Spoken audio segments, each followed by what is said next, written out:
Good morning बच्चों, मैं BL Agarwal आज आपको इस लेक्चर में सेमेस्टर 6 का एक सब्जेक्ट फिनेंशियल मैनेजमेंट का एक चैप्टर लिवरेज का एक प्रॉब्लम सोल्व करके समझाने का कोशिश करूंगा। उम्मीद करूंगा आपको 100% समझ में आएगा। आप लोग वीडियो को पॉज करके क्वेश्चन को लिख लो, मेरे साथ धीरे धीरे सोल्व करो, देखो आपको 100% समझ में आ जाएगा। ठीक है, ये रख दिया आपके सामने एक problem. The following financial data have been furnished by A limited B limited. दो कंपनी है, ए लिमिटेड बी लिमिटेड। यहाँ देखिए ऑपरेटिंग लिवरेज इसका 3 है, यहाँ 4 है। फिनेंशियल लिवरेज 2 एंड 3 है। इंटरेस्ट 12 लाख, यहाँ आपका 10 लाख। टैक्स दोनों का ही 40% है। वेरिएबल कॉस्ट इसके लिए 60% है, इसके लिए 50% है। हमको बनाना है इनकम स्टेटमेंट। इम्पॉर्टेंट वन है, लीवरेजेस दिया हुआ है, अदर कुछ इंफॉर्मेशन है, उसके हेल्प से हमको इनकम स्टेटमेंट सोल्व करके बनाना है। ऑपरेटिंग लीवरेज, फिनेंशियल लीवरेज दिया हुआ है, इंटरेस्ट दे रहा है, tax rate and variable cost का परसेंटेज दे रहा है। दो कंपनी का है, ए लिमिटेड और बी लिमिटेड। तो दो बार बनाना हो, एक बार ए लिमिटेड के लिए और एक बार बी लिमिटेड के लिए। ओके, दोनों एक जैसे ही बनेगा। चलिए सोल्व करके देखते हैं। सबसे पहले फॉर ए लिमिटेड सोल्व करते हैं। ओके, ये स्टार्ट किया जाता है फिनेंशियल लिवरेज से। फिनेंशियल लिवरेज का फॉर्मूला होगा EBIT, और डिवाइडेड बाई में भी EBIT माइनस आई करते हैं। फिनेंशियल लिवरेज आपका 2 था, EBIT divided by EBIT minus interest इसका था आपका 12 लाख। ओके, अब क्रॉस मल्टीप्लाई कीजिए। 2 EBIT minus 24 lakh equal to EBIT। EBIT इस साइड आ जाएगा। 2 EBIT minus EBIT equal to 24 lakh. 2 EBIT से EBIT माइनस हो जाने पे EBIT बचेगा, EBIT equal to 24 lakh. Okay, तो फिनेंशियल लिवरेज को सोल्व करेंगे तो आपका EBIT कैलकुलेट हो जाएगा। ये हो गया आपका एक नंबर। ऑपरेटिंग लिवरेज को सोल्व करते हैं। Operating leverage equal to contribution divided by EBIT। Operating leverage 3 था, कंट्रीब्यूशन पता नहीं, कंट्रीब्यूशन नहीं पता है। EBIT अभी अभी आया है 24 lakh. Therefore contribution equal to 72। Okay, तो फिनेंशियल लिवरेज से EBIT निकल जाएगा, ऑपरेटिंग लिवरेज से कंट्रीब्यूशन। इसके अलावा वेरिएबल कॉस्ट दिया है 60%। Number 3, variable cost equal to 60% of sales. Okay, तो अगर हम लोग सेल को 100 एज्यूम करें तो वेरिएबल कॉस्ट 60, तो ये आ जाएगा कंट्रीब्यूशन। ठीक है, 40 आ गया। कंट्रीब्यूशन यहाँ 72 था, therefore sales equal to 72 divided by 40 into 100। Okay, ये आ जाएगा आपका 180,000,000,000। यहाँ फिर से आप देख लो, वेरिएबल कॉस्ट 60% ऑफ सेल है, सेल को 100 लिए, वेरिएबल कॉस्ट हो गया आपका 60, तो कंट्रीब्यूशन आ गया 40, कंट्रीब्यूशन 72 लाख पता था, तो सेल आ गया आपका 1,80,00,000। यहीं पे थोड़ा सा और वर्किंग करते हैं। Contribution equal to sales minus variable cost.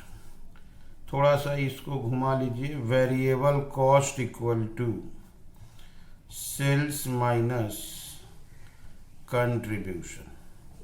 Clear?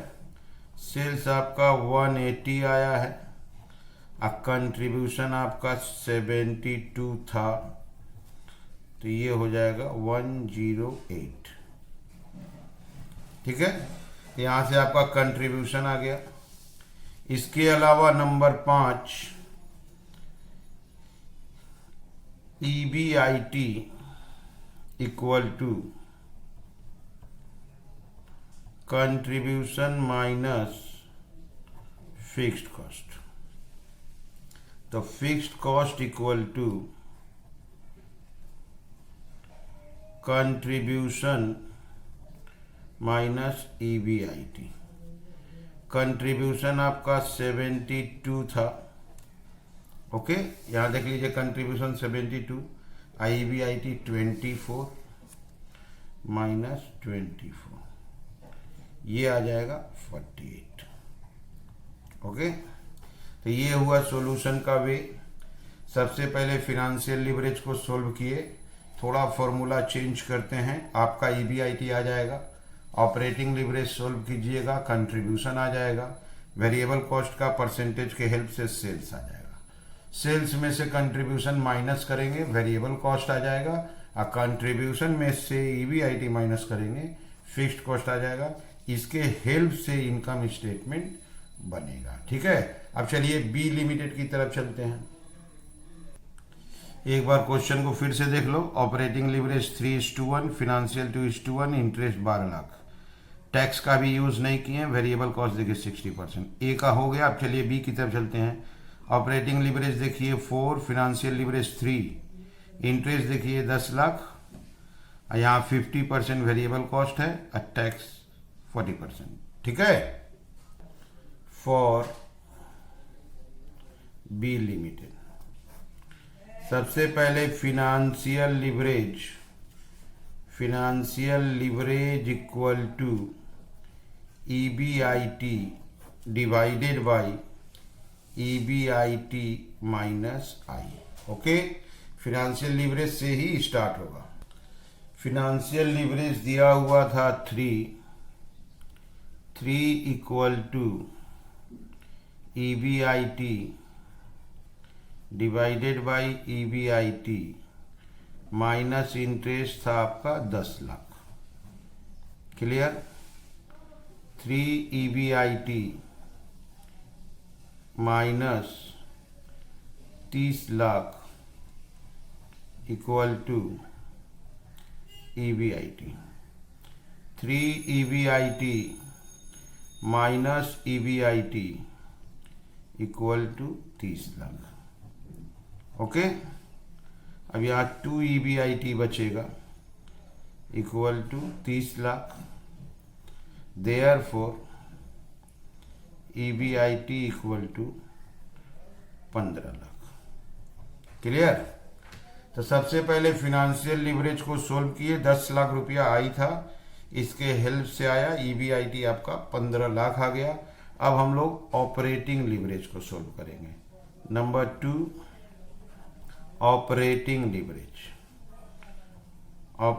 Leverage equal to contribution divided by EBIT। Operating leverage आपका 4 दिया हुआ है, contribution divided by 15 lakh. Okay, contribution आ जाएगा आपका इंटू हो जाएगा 60 लाख। ठीक है, तो सबसे पहले फिनेंशियल लिवरेज को सोल्व किए, जहां EBIT आ गया 15 ऑपरेटिंग को सोल्व किए, आ गया 60। ठीक है। अच्छा, वेरिएबल कॉस्ट बोला था, variable cost 50% of sales.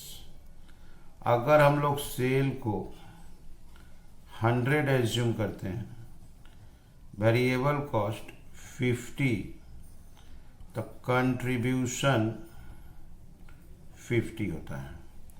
Therefore sales equal to 60 lakh divided by 50 into 100, sales आ जाएगा आपका 120। ओके। अब वेरिएबल कॉस्ट बराबर 120 का 50%। ठीक है। और एक करते हैं आपका EBIT equal to contribution minus fixed cost. तो fixed cost contribution minus EBIT। Contribution आपका 60 लाख आया है, EBIT 15 लाख आया है, रिजल्ट हो गया 45। एक जैसे ही सोल्व किया जाता है, सबसे पहले फिनेंशियल लीवरेज को सोल्व करते हैं, वहां से EBIT आता है। ऑपरेटिंग को सोल्व करेंगे, कंट्रीब्यूशन आएगा। वेरिएबल कॉस्ट और सेल का रिलेशन से सेल्स वेरिएबल कॉस्ट दोनों आ जाएगा, और फिक्स्ड कॉस्ट निकाल देंगे, कंट्रीब्यूशन माइनस EBIT। ओके। अब चलिए इसको इनकम स्टेटमेंट में फिलअप करते हैं। ठीक है। ये रख दिया आपके सामने इनकम स्टेटमेंट, 2 कॉलम कर दिए, एक A लिमिटेड, दूसरा B लिमिटेड। सबसे पहले सेल्स, A लिमिटेड का सेल्स आया था आपका 180, A का सेल था 180। ओके। और B का सेल आया था आपका 120। इसमें से माइनस वेरिएबल कॉस्ट, तो A का वेरिएबल कॉस्ट था आपका 108, B का वेरिएबल कॉस्ट था 60। ओके। अब इसको माइनस करेंगे, कंट्रीब्यूशन ये आएगा 72 और ये आएगा 60। ठीक है। तो सेल में से वेरिएबल कॉस्ट माइनस कर दिए। अब इसके बाद आपका माइनस करेंगे फिक्स्ड कॉस्ट। ए का फिक्स्ड कॉस्ट था 48 लाख और बी का 45। जो सोल्व किए हैं उसमें से केवल देखना है और यहाँ फिलअप करना है। ये आ गया आपका EBIT, ये हुआ 24, इधर आया आपका 15। फिनेंशियल लीवरेज सोल्व किए थे उसी समय EBIT इसका 24 और 15 आया था। माइनस इंटरेस्ट, इसका इंटरेस्ट था 12 लाख, इसका आपका 10 लाख। इंटरेस्ट माइनस करेंगे EBT, ये आएगा आपका 12 लाख, ये आएगा 5 लाख। अच्छा, टैक्स दोनों केस में 40% था, माइनस टैक्स दोनों का 40% था, 480, 2 लाख। अब यहाँ आके ये इनकम स्टेटमेंट क्लोज हो जाएगा। ये हो जाएगा 720, ये हो जाएगा 3 लाख, और इसको बोलेंगे EAT। तो जो कैलकुलेट किए थे जस्ट उसी को इनकम स्टेटमेंट में फिलअप करना है। सेल्स दिए, माइनस वेरिएबल कॉस्ट, कंट्रीब्यूशन आया, फिक्स्ड कॉस्ट माइनस किए, EBIT आया। ओके। इंटरेस्ट माइनस करेंगे EBT। और टैक्स आपका 40% क्वेश्चन में था, इसका 40, इसका 40, ये हो गया आपका EAT। क्लियर है? उम्मीद करते आपको जरूर समझ में आया होगा। Okay, thank you, bye.